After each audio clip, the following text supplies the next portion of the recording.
ఎగిరేటి ఏనుగొచ్చి పలికేటి జింకలొచ్చి నడిచేటి చేపలొచ్చి అడవికి రమ్మనగా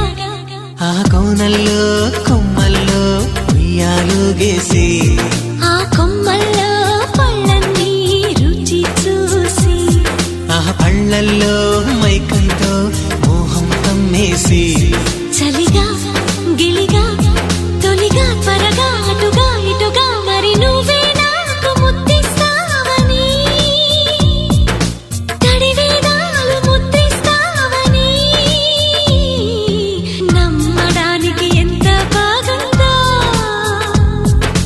నీకోసం రెక్కల గుర్రం ఎక్కి వస్తానని పగడపు దీనికి నిన్నే నేను తీసుకెళ్తానని ఇక ఏనాటికి అక్కడే మనము ఉంటామని నమ్మడానికి